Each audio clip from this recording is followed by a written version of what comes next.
left-wing internet platforms shutting down conservatives, analysis of some key primary elections, and you won't want to miss our special segment, Lunacy on the Left. All this and more on today's Truth is Making a Comeback. Truth is making a comeback. America's Top Stories with Lisa K. Donner. This week, Facebook, YouTube, Spotify, and Apple all removed Alex Jones' InfoWar programs from their platforms. It appears to be a coordinated effort since all the actions took place on the same day. Of course, conservatives have long held that there is an undercurrent of censorship going on with conservative sites, and this appears to punctuate that point. Paul Joseph Watson, editor of InfoWars, tweeted, "This is the key point. 4 big tech firms all banned InfoWars within 12 hours of each other. This suggests collusion, and it proves that their terms of service are all arbitrary and BS. Incredible." Is this just right-wing paranoia, or is it a dastardly plan by those on the left that own and operate the largest internet platforms in America today? Joining us for more on this is LN Managing Editor Mark Angelides. Mark, is this censorship at its most brazen? This is not, in my opinion, conspiracy theory. It's an evidentiary fact that at least 4 different social media, let's call them giants for lack of a better word, because they do control a vast monopoly of what's happening, worked in coordination to literally shut down Alex Jones's channels, multiple channels, all at the same time, almost like the, as one of our writers points out, it's almost like the last scene of The Godfather with the decapitato movement, taking out all the many heads of the Hydra at the same time. It's not a conspiracy at all. It's an actual fact that they worked in concert to shut him down. If this is indeed true, realistically, what can conservatives do about it? Well, actually, that's the good news. Conservatives have always been the innovators and the entrepreneurs, surprisingly, considering they're called conservatives. By starting their own platforms, getting investment for their own social media channels, because obviously there's a bit of a monopoly at the moment with Google and YouTube, Twitter and Spotify, these things. But there are alternatives, and all they require is not your personal time or investment of money. It just requires you to use them. And by using them, it balances the field a lot more.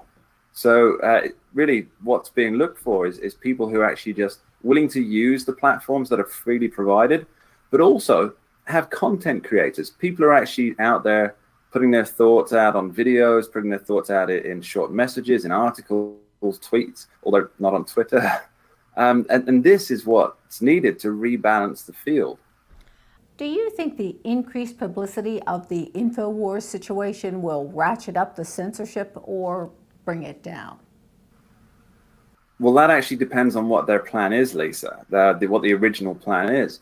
If it is, as many suspect, that InfoWars is a test just to see what kind of reaction people give, because despite having millions of followers across the various platforms, Alex Jones is not a popular guy. Many people laugh and dismiss the things that he does, which obviously is part of his character, his persona on screen. But what's happening is people are actually, even those who oppose what Alex Jones says, they're actually standing up for his right to be able to produce and to distribute. So I would suggest that this is going to carry on regardless, because Alex is just a test case. This was to see what kind of reaction other people have to somebody being shut down. So they choose somebody who's unpopular on a large scale, see if there's too much backlash, and if there isn't, carry on with censoring conservative voices. That's Mark Angelides, managing editor of Liberty Nation, reporting from London. From an editorial standpoint, conservatives are becoming more and more concerned about internet censorship. But what is the truth here from a purely factual standpoint? Kenneth Moody has been working in the world of digital marketing for over 15 years and is CEO of K. Moody & Associates. His clients include all manner of American business, from destination marketing, educational institutions, and political advertising. Disclosure: Liberty Nation is a client of K. Moody and Associates. Ken joins us now. What have you experienced in terms of censorship with your clients? I see censorship as an issue that we have to work around quite often on all the platforms. Do you find yourself having to do workarounds to get the message across on your conservative sites? I think they have the same rules, and the same rules apply when it comes to technically what you need to do to get, say, an ad approved. However, I think they're a little more critical on the conservative side. And even after following all the rules, I do notice some ads just don't get approved. And finally, do you believe this type of censorship has gotten worse lately, or is it about the same? It has gotten progressively worse, and it's going to get worse from here. It's across all platforms. They make it very difficult to market conservative sites or conservative views. You got to stick to the rules. If you're a conservative site or you're doing marketing for a conservative site, you definitely need to stick to the rules and avoid automation and put some personal element in there so that you don't get filtered out by any of the logistical type software that screens you. That's Kenneth Moody, CEO of K. Moody and Associates, digital marketing expert. There were a few key primary elections that took place this week. A special election in Ohio's 12th district was held in a very Republican district. State Senator Troy Balderson ran with President Trump's endorsement against Democrat Danny O'Connor and currently holds a razor-thin lead. But there's more. Liberty Nation's chief political correspondent Graham Noble wrote, quote, Democratic Senator Claire McCaskill cruised to victory in the Missouri primary, as expected, and will be challenged in the November election by the state's current Attorney General. Bill Chouette comfortably won the GOP primary for governor of Michigan and will face Democrat Gretchen Whitmer in November.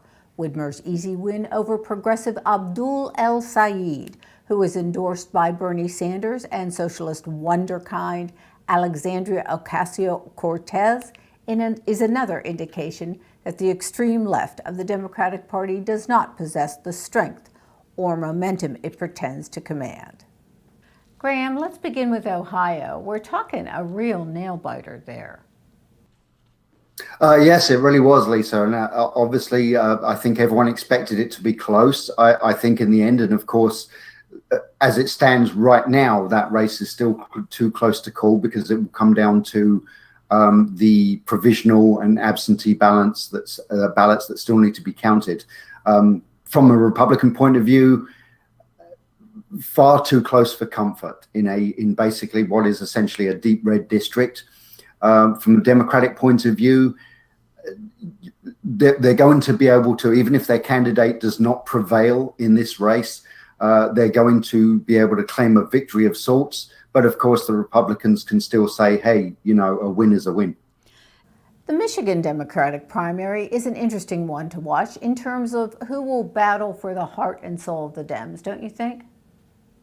Well, yeah, Michigan was an interesting one, and it really did come down to a fight between the two wings of the Democratic Party, the slightly more sane and rational and, if you like, moderate wing, which, of course, is not saying much these days for the Democrats. And then, of course, on the other side, you've got the progressive/socialist wing.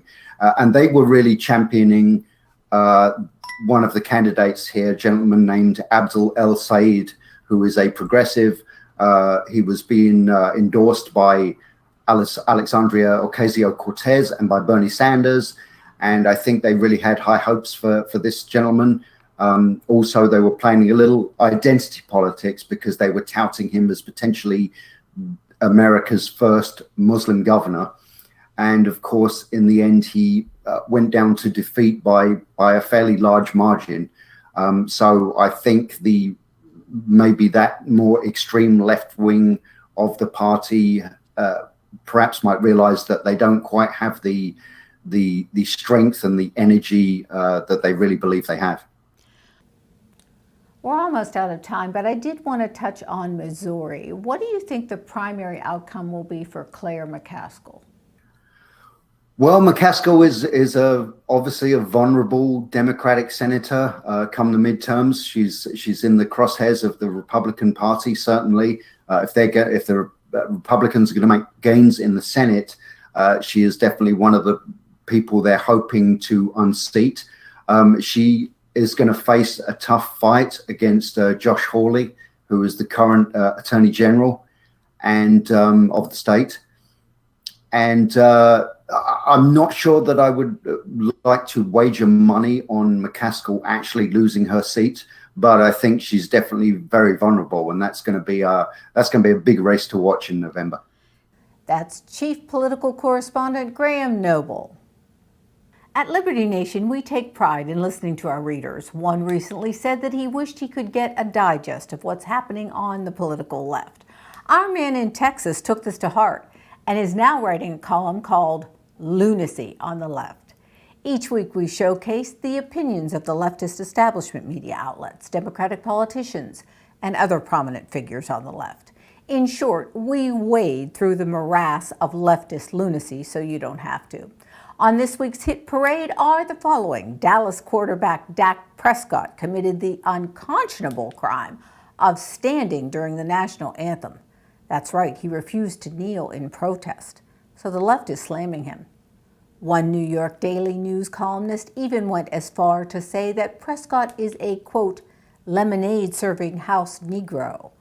So much for when they go low, we go high. And we have more for you from New York. Ellen author Jeff Charles wrote, quote, Governor Andrew Cuomo is always an entertaining figure on the left, especially when he opens his mouth. Recently, he stated that President Trump is, quote, on a jihad to deport as many people as they can who they believe are not in the United States legally. Really, Andy? A jihad?